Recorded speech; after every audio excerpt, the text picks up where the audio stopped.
I think all of us would be very quick to admit that we value free speech. It's the freedom of speech that's a requirement for any free and blossoming society. But do we really value free speech for everybody, all the time? Do we ever exert our freedom at the expense of others? Are we ever a hypocrite? Let's look at a story about that. There was a lady who heard about an ad in the New York City subway that asked readers to support Israel over jihad. Now, how you or I would respond to that ad is irrelevant for now, but this ad caused such an instantaneous and strong reaction in her that she actually sought the ad out and was even filmed covering it with spray paint. This lady's name is Mona El-Tahawi. She's an activist and pundit actually for CNN and MSNBC. The police were called and Mona was arrested for vandalism, but as she was handcuffed, she could be heard shouting, "I'm an Egyptian American and I refuse hate. I refuse hate." Later, when she was released, she got onto Twitter and she said, "I don't do peace and love when it comes to racist and bigoted shits." Pardon my language. She then followed it with the hashtag #FHate. Her supporters actually applauded her against what they called fanatic, Islamophobic, intolerant hate mongers. Those were their words. See, Mona was so upset, she felt she had every right to silence her offenders by painting over their ad. To her, the ad was intolerant, so now any intolerance on her part seemed justified. This is the very common irony of today.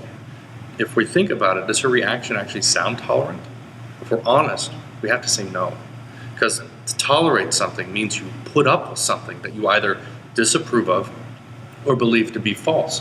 You can't tolerate something you agree with. But today's tolerance means you're supposed to accept or condone every belief or behavior is equally true or valid. So to disguise offensive beliefs, we've created political correctness. This is the idea of substituting certain words or thoughts with others deemed more acceptable. The result, though, is a hear no evil, speak no evil, ambiguous marketplace of ideas where nothing meaningful is said and change hardly ever happens. In short, people talk pretty, but you don't always know what they mean. Now, George Orwell wrote that by removing words, one removes thought. Remove thought, and one removes freedom. So tolerance and PC are actually the enemies of freedom and free speech. That may seem odd, but what they do is they use mantras like hate to marginalize, isolate, and silence their political opponents. And quite frequently, the PC reaction to anything is that people disagreeing with them are then labeled haters, phobes, or racists. Those alleged haters are called narrow-minded, intolerant, prejudiced bigots and are fought with the same level of intolerance that the enlightened accusers can muster. This is a cognitive dissonance. The very thing they criticize, they also encourage their followers to use. It's a logical self-contradiction. And Socrates, he had a theory about why this happens. He said, when the debate is lost, slander becomes the tool of the loser. Yeah. Let's face it, it can be scary. It can be scary to have your personal beliefs and values called into question. What's even more scary is when we realize that we don't really know why we believe what we believe. So it's a totally natural and totally understandable defense to try to silence and attack on our worldview. The problem is when we try to mute the opposing viewpoint rather than counter it intelligently. Now, like Mona on the subway, she thought she was using her own freedom of speech by covering the sign. But what Mona was actually doing was an action. It was a behavior.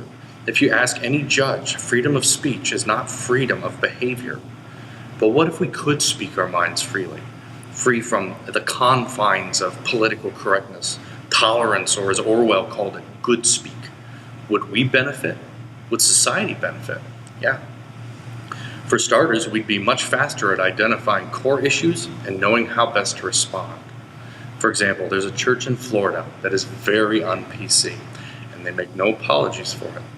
They protest with signs that say, and I apologize, fags are worthy of death and thank God for maimed soldiers. But it's their non-PC verbiage that allows others to very rapidly understand their belief system and their platform. Now, it's really tempting to tell these people to stick it, or to stick it for them. It's really tempting. But if we value freedom of speech as much as we think we do, how should we reply? Should we be like Mona on the subway silence their voice, treat them with the same intolerance they're demonstrating, shut them down, mute them? Remember, Mona said, I don't do peace and love when it comes to racist and bigoted. But will that reaction really change the world? No, that can never change the world. It only causes both sides to dig in their heels even more. So is there a way that we can not react, but rather respond? Now, Martin Luther King Jr. said to meet hate with retaliatory hate would do nothing but intensify the existence of evil in the universe. Hate begets hate. So we must meet the forces of hate with the power of love. This is a night and day opposite reaction to Mona. Remember, because political correctness and tolerance inhibit us from freely speaking our honest beliefs, our beliefs can never be challenged, and the beliefs of others can never be explored. That's not healthy for society. That's not healthy personally. But what's worse, it actually undermines efforts to improve society and ourselves. So when someone voices a belief that's different from your own, whether you react or you respond, reveals your true motivation. Is your goal to be right, to be the one that's right? Or is your goal to discover what is right? Your answer to that will show how open-minded you really are. Now, Mona El-Tahaway's, her reaction will never change the beliefs or minds of people she disagrees with. But Martin Luther's words and gentle response demonstrate the transforming power of true freedom of speech. And that's how you and I can really take the world by storm.